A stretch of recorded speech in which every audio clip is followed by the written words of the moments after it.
Hello and welcome back to my channel Rani Khan vlogs. तो मैं सुबह सुबह यहाँ पी रही हूँ पानी। और ये वार्म वाटर नहीं है, वार्म वाटर मैं थोड़ी देर के बाद लूँगी। मुझे प्यास बहुत ज़्यादा लगती है सुबह उठते ही, तो मैं यहाँ पे फ़िलहाल ठंडा पानी पी रही हूँ। और रूहान को मैंने अच्छे से रेडी वेडी करके उसे मैंने सुला दिया था। और ये देखो पूरे रूम का हाल, पूरा रूम पूरा घर ऐसे बिखरा हुआ है। और सना चली गई है स्कूल। अभी ये सारा कुछ मुझे ही समेटना है, पता नहीं मैं कैसे करूँगी। होने के बाद घर की हालत ऐसी ही हो जाती है, पूरा घर ऐसे ही मेसी रहता है। अगर आपको टाइम मिला तो ठीक करो, वरना वो दिन भर ऐसे पड़ा हुआ रहता है। और रिदा यहाँ पर मैं मस्त खेल रही है, इसकी नींद पूरी हो चुकी है। और रूहान अभी सोया हुआ, तो वो थोड़ी देर भी सोएगा, तब तक मैं जल्दी से सब कुछ ठीक कर लेती हूँ, सबको अच्छे से समेट लेती हूँ। और फिर रिदा को भी मैंने अच्छे से रेडी कर दिया था, फ्रेश व्रेश करा के। और रिदा ने भी यहाँ पे न्यू कपड़ा पहना है, और साथ में रूहान ने भी पहना है। और बाहर आ गई थी बिकने के लिए फ़िश, तो मम्मी ने लिए है ये फ़िश, और इसे मैं चली अब बनाने के लिए। फ़िश में निकला है ये एग, ये जो लोग खाते हैं फ़िश वो जानते होंगे। और ये खाने में बहुत ही ज़्यादा अच्छी लगती है, तो मैंने यहाँ पे फ़िश बनाना स्टार्ट कर दिया है। जल्दी जल्दी मैं बना लूँगी, और ये रात का डिनर का भी हो जाएगा हम लोगों का। मैं तो यही सोच के बनाया था, पर आगे क्या हुआ वो मैं आप लोगों को दिखाती हूँ। तो यहाँ पे मैंने फ़िश बनाना स्टार्ट कर दिया था। पहले मैंने फ़िश को फ्राई किया, और जल्दी जल्दी मैं यहाँ पे कर रही थी मैंने यहाँ पे 2 कढ़ाई चढ़ाई थी। और दोनों में, एक में मैं फ़िश फ्राई कर रही थी और दूसरे में मैं उसका मसाला रेडी कर रही थी। और इसमें ना मैं प्याज को मैं पीस के देती हूँ, क्योंकि वो जो खुजा खुजा प्याज प्याज रहता है ना, वो मुझे बिल्कुल भी अच्छा नहीं लगता। तो मैं यहाँ पे ऑयल में प्याज को अच्छे से मैं गोल्डन ब्राउन तो नहीं, पर गोल्डन होने तो थोड़ा सा फ्राई करूँगी। उसके बाद फिर बाकी सारे मसाले डाल के, और फिर मैं इसे धीमे धीमे आँच पे अच्छे से पकने के बाद फिर मैं इसमें ग्रेवी डाल के फिर इसमें फ़िश डाल दूँगी, और ये हमारी फ़िश बन के हो जाएगी बिल्कुल रेडी। फ़िश में जो एग निकला था ना, वो मैंने तल लिया था, और उसी में मैंने चावल भी डाल के अच्छे से फ्राई कर लिया था, और उसे मैं यहाँ पे खा रही हूँ। ये मेरा मस्त नाश्ता हो गया है। और फिर यहाँ पे रिदा और रोहन दोनों मस्त खेल रहे थे। बच्चे जब खेलते हैं तो कितना ज़्यादा अच्छा लगता है ना, माशाल्लाह। मुझे ये घड़ियाँ बहुत कम देखने को मिलती है।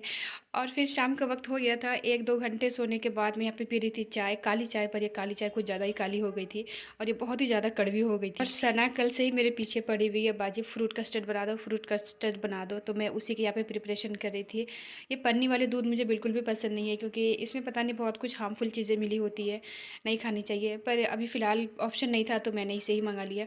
और ये देखो मम्मी का जुगाड़, सारा एक एक बूंद ऑयल प्लास्टिक से निकलना चाहिए, बिल्कुल भी उसमें नहीं होना चाहिए। तो ये मम्मी ऐसे करके थोड़ी देर प्लास्टिक को छोड़ देती है बर्तन में डाल के, ताकि उसका सारा ऑयल निकल जाए, ये वेस्ट, एक बूंद भी तेल वेस्ट ना हो। और फिर यहाँ पे मैंने फ्रूट कस्टर्ड की तैयारी कर दी थी शुरू। पहले मैंने यहाँ पे दूध को चढ़ा दिया था बॉईल होने के लिए, और साथ में मैं यहाँ पे पकौड़े भी तल रही हूँ, क्योंकि फिर लेट हो जाएगा इफ्तार बनाने के लिए। तो एक साथ एक काम तो कर नहीं सकते, एक साथ 2-3 चीज़ें करनी होती है, ताकि जल्दी जल्दी से इफ्तार रेडी हो जाए। आई थिंक दाल के पकौड़े और चने बहुत ही ज़्यादा कंपलसरी है, ये तो सभी के घरों पर बनते ही हैं, फिर चाहे वो शहर में हो या गाँव में हो, अमीर गरीब सबके ही घरों पे ये दाल के पकौड़े और चने कंपलसरी। ये एक ऐसी चीज़ है ना, जो सभी के घरों पे बनती होगी। बाकी कोई चीज़ तो ऑप्शनल है, कुछ लोग बनाते हैं, कुछ लोग नहीं भी बनाते हैं। पर अगर रमज़ान में है तो दाल के पकौड़े और चने तो कंपलसरी है, तो होनी ही चाहिए। और यहाँ पे मैंने कस्टर्ड को अच्छे से घोल लिया है, और फिर दूध जब बॉयल हो गया तो फिर मैंने इसे डाल दिया। इतना आई थिंक काफ़ी होगा। और फिर इसे हमें गाढ़ा होने तो थोड़ा सा पका लेना है। तो इसकी थोड़ी थोड़ी रेसिपी मैंने शूट कर ली है, इतनी बिजी होने के बाद भी। और यहाँ पे मैं इसे अच्छे से गाढ़ा होने तक पका रही हूँ, और साथ में दाल के पकौड़े भी मैं यहाँ पे देख रही हूँ। कंसिस्टेंसी ना थोड़ी सी थिक होती है, बहुत ज़्यादा गाढ़ा नहीं, बहुत ज़्यादा पतला नहीं। और फ्रूट्स में आज हमारे पास ज़्यादा कुछ फ्रूट्स था नहीं। मैं सोच रही थी कल बनाऊँगी, क्योंकि पापा फ्रूट्स और लाने वाले, तो जो जो चीज़ें हम लोग को चाहिए वो पापा लाने वाले थे आज। पर सना बहुत तंग कर रही थी कि नहीं बाजी बना दो जो घर पे उसी से बना दो। तो फिर मैं बस उसकी फरमाइश पे मैं शुरू हो गई, और जो जो चीज़ें थी मैंने सोचा उसी से मैं बनाती हूँ। तो यहाँ पे मैंने मिठास के अकॉर्डिंग डाल दी है शुगर आप अपने हिसाब से कम ज़्यादा भी कर सकते हो। मुझे लगा इतने में हो जाएगा, तो फिर मैंने यहाँ पे इतना डाला है, 5-6 चम्मच के करीब। मैं आज मैं गुलगुले वगैरह कुछ भी नहीं बना रही थी, क्योंकि टाइम नहीं मिला। मुझे लगा अगर ये कस्टर्ड बन रहा है तो फिर इसी से काम हो जाएगा मीठे का।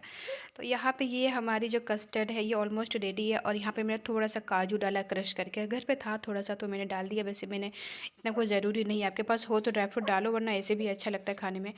और फिर थोड़ा सा मैंने इस पर डाल दिया केसर, ताकि इसका कलर थोड़ा सा और अच्छा आ जाए, और थोड़ा सा फ्लेवर इन्हेंस हो जाए। यहाँ पे हमारा कस्टर्ड ऑलमोस्ट रेडी है। अब इसे हम उतार लेंगे, और इसे हम ठंडा होने तक छोड़ देंगे थोड़ी देर के लिए, क्योंकि गरम गरम में फ्रूट्स नहीं डलता, और फिर बाद में ये फ्रिज में जाता है। और ये रहे हमारे घर के चने, जिसमें कि आलू डाल के मम्मी ने आज बनाए हैं। मम्मी को आलू वाले चने बहुत ज़्यादा पसंद है, पर मुझे उतने खास पसंद नहीं। हमारे जो कस्टर्ड थे वो ऑलमोस्ट रेडी हो चुके थे। तो यहाँ पे फ्रूट्स में थे ग्रेप्स और एप्पल, बाकी फ्रूट्स थे पर वो सब मैंने डाले नहीं, क्योंकि मुझे लगा वाटरमेलन शायद और थोड़ा सा पानी उस पे ज़्यादा रहता है तो मैंने वो नहीं दिया। और ऑरेंज भी मुझे लगा कहीं ये ख़राब ना कर दे, तो मैंने बस इस पे एप्पल और ये ग्रेप्स ही डाला था। हमारी कस्टर्ड अब पूरी तरह से रेडी है, पर इसे थोड़ी देर के लिए मैं फ्रिज में डालूंगी क्योंकि ये जब ठंडी हो जाती है तो खाने में ज़्यादा अच्छी लगती है। और ये इतना आई थिंक इनफ होगा, हम 4 लोग हैं घर पे अभी फ़िलहाल, तो 4 लोगों के लिए इतना इनफ होगा। तो मैंने अभी हाफ़ केजी मिल्क का ही बनाया था और इसे मैं अब फ्रिज में डाल दूँगी। और ये मेरा कस्टर्ड अब मस्त रेडी हो जाएगा। इफ्तार के टाइम में भी टाइम है 15 मिनट, तो मैंने सोचा अभी डाल देती हूँ, जल्दी से ठंडा हो जाएगा। और ये रही हमारी रोज़मर्रा की चटनी। ये चटनी में ना मैं एक सीक्रेट इंग्रेडिएंट्स ये डालती हूँ, थोड़ा सा टमाटो केचप और थोड़े से है ये ग्रीन चिली सॉस। इससे ना चटनी का फ्लेवर बहुत ही ज़्यादा अच्छा आ जाता है। और थोड़ा सा फिर मैंने इस पर डाला था ब्लैक सॉल्ट और फिर क्यूमिन पाउडर वगैरह। आजकल ये चटनी सबको ही अच्छी लग रही है और मुझे कुकिंग में ना कुछ न्यू न्यू एक्सपेरिमेंट करना अच्छा लगता है, तो मैं कुछ ना कुछ करती रहती हूँ। और मैं ये है काम कर गया, ये बहुत ही ज़्यादा अच्छा लग रहा है, चटनी को बिल्कुल स्वादिष्ट बना दे रहा है। और ये थी मेरी फ़िश जो मैंने बनाई थी बहुत ही ज़्यादा मेहनत से और प्यार से, पर मम्मी ने इसे क्या किया वो मैं दिखाती हूँ आप लोगों को आगे।